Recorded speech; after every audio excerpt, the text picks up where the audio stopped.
A nossa cidade tem muita história, a gente cultiva muitos costumes, daí que partiu a vontade de estar realizando esse projeto. Porque muita coisa sobre a história do Brasil surgiu aqui nessa região onde a gente vive. Eu queria ajudar as crianças a entenderem e conhecerem um pouco dessa história que faz parte da vida diária deles. Planejei uma atividade em que as crianças trouxessem para a sala objetos que pertenciam à família há muito tempo.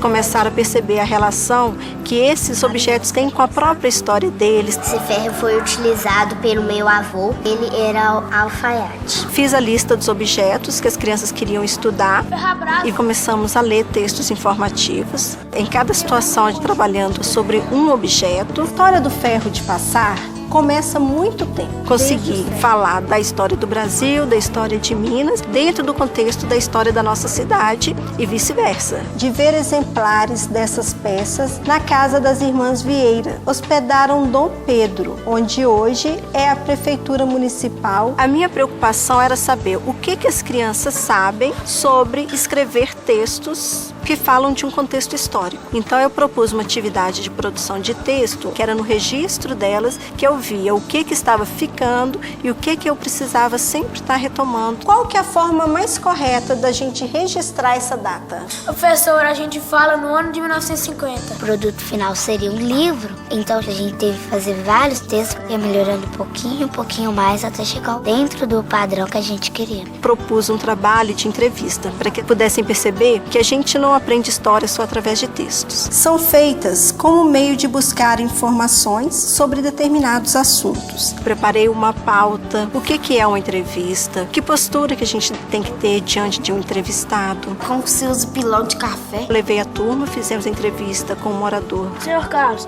antigamente o pilão era muito utilizado? Era muito. E como eles já sabiam como fazer a entrevista, teve situações em que as crianças entrevistaram familiares. Trouxeram um material muito rico, onde a luz era de lamparina com querosene. Como etapa do projeto, nós tínhamos prevista uma ida ao Museu do Caraça. Então foi feita toda uma preparação com as crianças para que a gente tirasse o maior proveito possível. Construíram uma igreja em estilo neogótico e fundaram o histórico Colégio do Caraça. Puderam ver que os objetos que elas escolheram, grande parte deles estavam também no museu. Esse ferro aqui, gente, é um modelo muito mais antigo. A gente aprende muito mais com história, saber algumas coisas da origem da gente, do Brasil, do mundo inteiro. Percebo que eles conseguiram valorizar as suas histórias e as suas trajetórias de vida.